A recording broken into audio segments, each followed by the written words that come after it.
ఇప్పుడు నేనేమన్నా అంటే ఇప్పుడు నువ్వు ఒక ప్రోడక్ట్ కొనాలంటే దాని మార్కెటింగ్ బాగుంటేనే కొంటావు. నా ప్రోడక్ట్ ఇదని చెప్తేనే నువ్వు వాడు కొంటాడు. అదే సినిమా మనది ఇది 2 కొంతమందికి ఆయన జెన్యున్ గా చెప్పడం నచ్చచ్చు, నాకు నచ్చకపోవచ్చు. But the first attempt what he was made, he is doing attempt చేసిరని చెప్పేసి అప్రిషియేట్ చేసి 200 పెట్టి టికెట్లు చూడలేం. This is the point. Audience అందరినీ పిచ్చోళ్ళని చేయడం అనమాట. ఆడియన్స్ ఏంటి 200 పెట్టి చూస్తున్నాడు అంటే వాడికి ఎంటర్టైన్మెంట్ కావాలి. ఆ ఎంటర్టైన్మెంట్ మనం ఎట్లా ఇస్తున్నాం అనేదే పాయింట్ ఇక్కడ. నేను ఆడియన్స్ పాయింట్ ఆఫ్ నుంచి మాట్లాడుతున్నా. సో ఆడియన్స్ అనేటువంటి ఎంత ఎక్సైట్మెంట్గా ఫీల్ అవ్వాలంటే ట్రైలర్ చూడండి వావ్ అనిపించాలి, సినిమా చూడండి సూపర్ అనిపించాలి. ఎమోషనల్ జర్నీ అనేది ఫస్ట్ నుంచి మేము చెప్తున్నాం. ఫ్యామిలీ వాల్యూస్ ఉన్న సినిమా ఎగ్జాక్ట్లీ. ఇప్పుడు ఈ ఫ్లేవర్ కమ్మాలి. ఇప్పుడు మీకు అదే స్టార్టింగ్ నుంచి వల్గారిటీ ఉండొచ్చు, లేకపోవచ్చు ఐటమ్ సాంగ్ ఉండొచ్చు, లేకపోవచ్చు, but we wanted to tell what. Sir మీరు చెప్పినట్టు ట్రైలర్ చూడగానే వావ్ అనిపించాలి, సినిమా చూడ సూపర్ అనిపించాలి అన్నారు. ట్రైలర్ చూడగానే వావ్ అనిపించవచ్చు సార్, సినిమా చూసిన తర్వాత పక్కగా మీరే చెప్తారు సార్. ట్రైలర్ అంత ఎగ్జైట్మెంట్ అనిపిస్తేనే సినిమాకి వెళ్తాం మనం. ఓకే సార్, అది మీరు అంతా కరెక్టే. అది నేను అంటున్నాను. ఇంకోటి మీరు ట్రైలర్ అనేది రీసెంట్ ఈ మధ్య కొన్ని ఒక 10-15 years బ్యాక్, అంతకుముందు ట్రైలర్స్ లేవు కదా. మరి ట్రైలర్స్ లేకపోయినా జస్ట్ సినిమాకు ఒకసారి మౌత్ పబ్లిసిటీ వచ్చిందంటే, ఇప్పుడు మాకున్న ఆడియన్స్ ప్రకారం మేము కొంతమంది మూవీకి తీసుకెళ్తాం. ఆ మూవీకి వచ్చిన వాళ్ళు మౌత్ పబ్లిసిటీ ఇచ్చారు చాలు కదా. మాకు మూవీ బాగుందని టాక్ వచ్చిందంటే ఆటోమేటిక్ అయిపోతుంది. ట్రైలర్ అనేది ఇప్పుడు మీరు చెప్పినట్టు ఒకప్పుడు ట్రైలర్ లేదు, ఇప్పుడు ట్రైలర్ వచ్చిందంటే మాకు ఆ టైంకి మాకు అది చేసుకునే విధానం తెలియలేదు. ఫస్ట్ ఆఫ్ ఆల్ నేను అదే అంటున్నాను. ఆడియన్స్ చూసే విధానం మారింది. బిఫోర్ కోవిడ్, ఆఫ్టర్ కోవిడ్లో డ్రాస్టిక్ చేంజ్ అయిపోయింది. కోవిడ్కి బిఫోర్ మనం సినిమాని ఏది పెడితే అది చూసేవాళ్ళం. ఆఫ్టర్ కోవిడ్ తర్వాత టు బి హానెస్ట్ త్రివిక్రమ్ గారి సినిమా చూసి ఎక్కడ కాపీ కొట్టినామని చెప్పేసి అనే జడ్జ్మెంట్ మనకు వచ్చేసింది. అంటే అంత లార్జర్ స్కేల్ సినిమాలు చూసేసాం. సో ఇప్పుడు అంత larger scale at the same time ticket rates అన్ని పెరగడం వల్ల ఆడియన్స్, నార్మల్ ఆడియన్స్కి మన సినిమాని చూడాలంటే ఎగ్జైట్మెంట్స్ కనిపించాలి.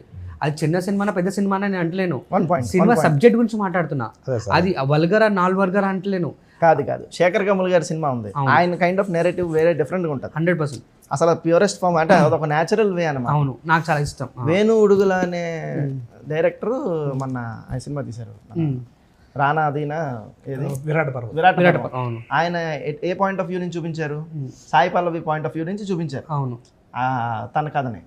సో ఒక్కొక్కరిది ఒక్కొక్క నెరేటివ్ ఉంటుంది. నెరేషన్ ఆయన పర్సెప్షన్ లో ఆయన ఇలా తీద్దామని చూపించారు. అంటే he doesn't want to explore the complete thing out.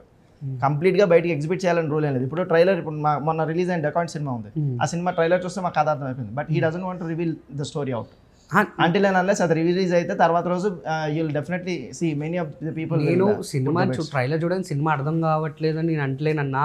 I'm saying మీరు గ్రాండియర్ గా నాకు అనిపించలేదు. గ్రాండియర్నెస్ అంటే అది వింటేజ్ స్టోరీ, గ్రాండియర్ అంటే జరిగే స్టోరీ.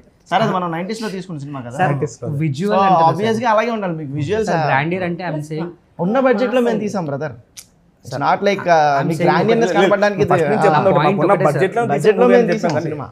నా పాయింట్ ఒకటంటే, ఇప్పుడు ఎగ్జాంపుల్కి ఇప్పుడు మనం టెలిలెన్స్ అని ఒక కెమెరా పట్టుకున్నాం అనుకోండి, దాన్ని బ్యాక్గ్రౌండ్ ఇంత నార్మల్గా ఎంటీ ఫ్రేమ్ కాకుండా ఒక చిన్న ఫ్లవర్ వాస్ పెడితే దాన్ని గ్రాండియర్ అంటారు.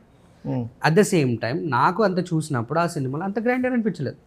నాలాంటి ఆడియన్స్కి చాలా మందికి అనిపించదు. మేము నేటివిటీకి దగ్గరగా ఉండాలని చెప్పేసి ఊరు పద్ధతులు ఆచారాలు అంటే ఒక లేనోడు ఎలా ఉంటాడో అలాగే చూపిద్దాం అనుకున్నాం. నేను అదే అంటున్నా. మేము ఏదో ప్రాపర్టీస్ పెట్టేసి అదంతా సెటప్ చేసి నా పాయింట్ ఇప్పటికీ మీకు అర్థం కావట్లేదు అనుకోండి. అర్థం చేసుకోవడానికి కాదు, మీకు గ్రాండియర్ కనపడలేదంటే ఇప్పుడు నేను అదే మళ్ళీ ఆ సినిమా తీయడానికి రీజన్ ఏంటంటే, విలేజ్ బ్యాక్డ్రాప్ సినిమాలో గ్రాండియర్ అంటే నువ్వు డిజైనర్ వేర్ షర్ట్లు వేసుకోమని అంటలేనన్నా. నీకు నార్మల్ షర్ట్ వేసినా బ్యూటీ కనిపించాలంటున్నా. Beauty in the sense frame చూడగానే వావ్ అనిపించాలని, ఫ్రేమ్ కనిపించాలి. అలాంటి ఫ్రేమ్స్ మూవీలో చాలా ఉన్నాయి బ్రో. అది చెప్పడం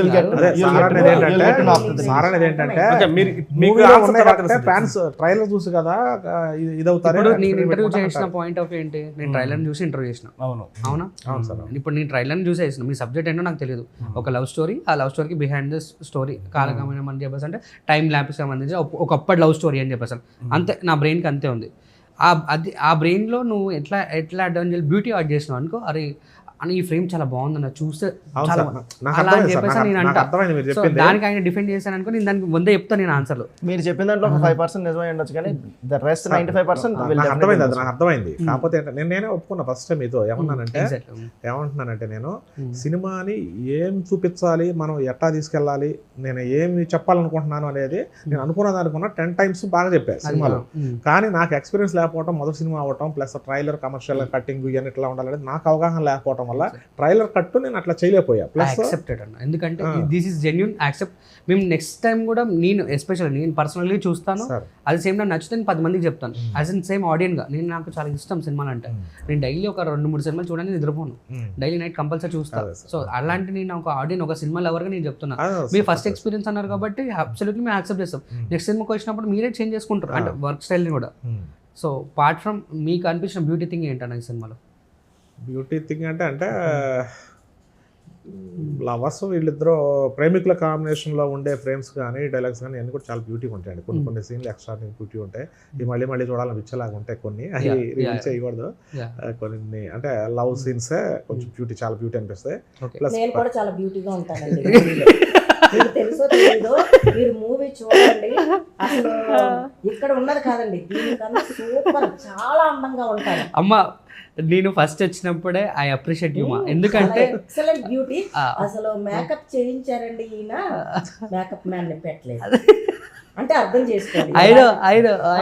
అసలు న్యాచురల్ లుక్ అది, న్యాచురల్ బ్యూటీ అండి. అక్కడ నేను మీరు రాజమౌళి గారిది మేడం గారిది అందంగా కనిపించింది నేనే, ఒప్పుకోవాలి, ఒప్పుకొని తీరాలి.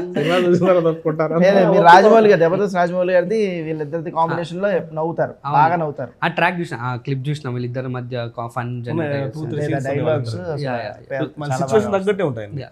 నేను అబ్సల్యూట్లీ మ్యామ్, మీ ఒక పర్ఫార్మెన్స్ నేను స్టార్టింగ్ వచ్చినప్పుడే చాలా జెన్యూన్ అటెంప్ట్ చేశారు, చాలా జెన్యూన్ అనిపించింది. అందుకోసం బిఫోర్ ఏమైనా చేశారని చెప్పేసి అడిగాను.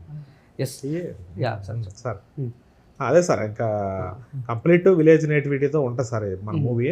ప్రత్యేకంగా ఏంటంటే సార్, ఇక్కడ నేను ఇందాక ఇంతకుముందు వేరే వాళ్ళ ఇంటర్వ్యూలో కూడా ఇదే చెప్పాను సార్, హడావుడి గ్రాండ్గా కనిపించడం కానీ ఇంకేదేదో చేయడం కానీ, సెటప్ చేయటం, ఆర్ట్ డిపార్ట్మెంట్ ఎక్కువ యూజ్ చేయటం, ఇవన్నీ కూడా మేము ఏం చేయలేదు సార్. కంప్లీట్గా ఒక ఇల్లు ఎలా ఉందో మేము సీన్ తీయాలనుకున్నాము అనుకోవడం, ఇల్లు అయితే బాగుంటుంది, ఆ ఇల్లు యాసిడ్కి ఎట్లా ఉందో అట్లా మేము దాన్ని ఏం చేసేవాళ్ళం కదా సార్.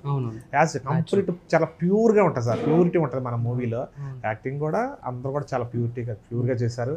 చూస్తే ప్రతి ఒక్కరికి ఎట్లా ఉంటుందంటే సార్ మన మూవీ, ఇప్పుడు పెద్ద మీలాంటి వాళ్ళు అనుకోండి సార్, మీరు చిన్న వయసు యంగర్స్ కదా, నాన్నగారు వాళ్ళు, తాతయ్య గారు వాళ్ళు విలేజ్లో ఎక్కడ ఉండే ఉంటారు. ఆ తాతయ్య గారు వాళ్ళు ఊరు వెళ్ళాము, ఇప్పుడు మనం ఈ ఊర్లో ఉన్నాం అనే ఫీలింగ్ మీ ఏజ్ వాళ్ళకి కలుగుద్ది. నాన్నగారు వాళ్ళకే మా అమ్మ మా నాన్న మేము చిన్నపిల్లప్పుడు మీ ఇంటి దగ్గర ఇట్లాగా ఆడుకునే వాళ్ళం అనే ఫీలింగ్ పెద్దవాళ్ళకి కలుగుద్ది. కంప్లీట్గా ఒక విలేజ్కి తీసుకెళ్ళిపోతుంది సార్ మనుషులు మన మూవీ. ఆ విధంగా అయితే ఎక్సలెంట్గా వచ్చింది. ఆ జ్ఞాపకాలు, ఆ సినిమాలో చూసేటువంటి క్యారెక్టర్లో ఆ మ్యూజిక్ ఇవన్నీ కూడా మనతో పాటు ఇంటికి తీసుకెళ్ళి కొద్ది రోజులు ఆటలే ఫీల్ అవుతారు సార్. 100% ఆ విధంగా మన సినిమా అవుట్పుట్ వచ్చింది sir. Yes and part from and before your అంటే సినిమా చేయకముందు వాట్ కైండ్ ఆఫ్ మీరు అంటే పొటెన్షియల్ ఏం చేద్దామని చెప్పేసి మెయిన్ లీడ్గా చేస్తున్నారు కదా, సో ఏమైనా వర్క్షాప్స్ చేయడం, ఇలాంటి విలేజ్కి సంబంధించిన క్యారెక్టర్స్ చేయడం, ఏమైనా రిఫరెన్స్ చూసారా? విలేజ్ మూవ్ చేస్తున్నాను అనుకునేది వచ్చిన విలేజ్ నుంచి కదా, విలేజ్ నుంచి వచ్చాం కూడా మనకు అన్ని తెలిసే ఉంటాయి.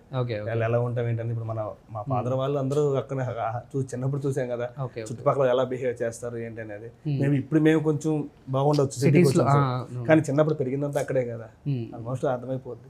ఇంకోటి స్టోరీ అంటే ఆయన చెప్పగానే ఆయన ఆల్మోస్ట్ ఆయన తిరిగినాయి కాబట్టి ఆయన తెలుసు, చూశాడు కాబట్టి మాకు ఎక్స్ప్లెయిన్ చేసేవాడు ఇలా చూడటమే కాదు సార్. ప్రజెంట్ ఇప్పటికీ కూడా మేము తినేది బియ్యం మా పొలంలో పండియే, మేము పండించుకునే ఇప్పటికీ కూడా. మీరు మంచి హెల్తీగా ఉన్నారండి, ఇక్కడ మొత్తం కల్తీగా ఉంది. చిన్న కొద్ది పొలం ఉంది సార్, ఇది వ్యవసాయం చేసుకోవటం, ఇప్పటికి పారబుచ్చుకుని పని చేయటం, గడ్డి కోసుకోవటం, గేదెలను మేపుకోవటం. ఇప్పటికీ మా ఇంట్లో గేదెలు, కోళ్ళు, మేకలు అన్నీ ఉన్నాయి. ఇప్పటికీ ఆ పనులన్నీ చేసుకుంటానే మేము పండించినవి తింటా ఉంటాం సార్ ఇప్పటికీ. సో ఆ వాతావరణం అదంతా తెలుసు, అదంతా చూస్తున్నాం కదా సార్.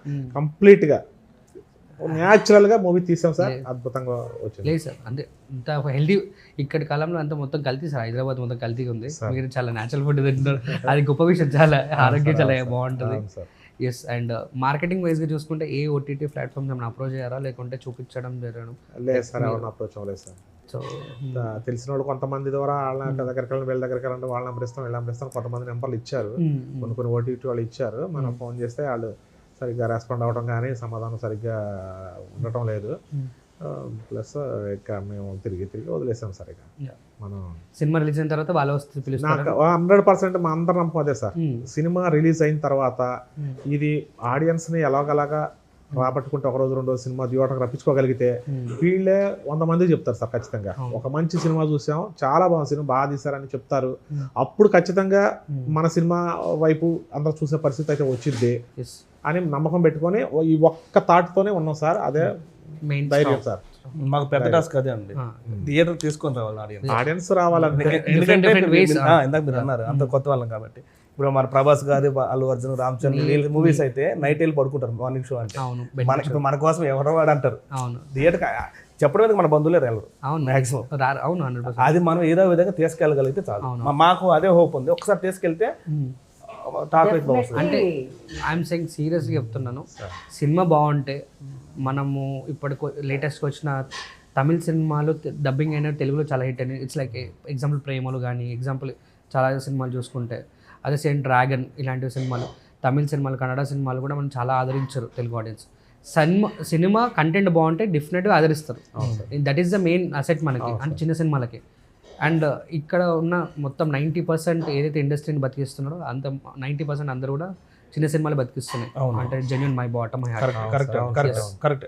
అండ్ మ్యామ్ మీ లైఫ్లో అంటే ఇప్పుడు ఒకప్పుడు లవ్ వేరు, మీ ఏజ్లో లవ్ వేరు, ఇప్పుడు లవ్ వేరు, వాట్ ఈస్ ద డిఫరెన్స్? ఈ లవ్ గురించి మీరేమైనా చెప్తారా? చాలా అంటే ఎందుకంటే చూస్తున్నాం కదా ఇప్పుడు జనరేషన్ లో లవ్ అంటే అంత అట్రాక్షన్ లేకపోతే అన్ని తాత్కాలికం అయిపోయింది. 1 day 2 days లవ్ ఓకే, ఒక రకంగా చెప్పాలంటే 1 day 2 days 100%.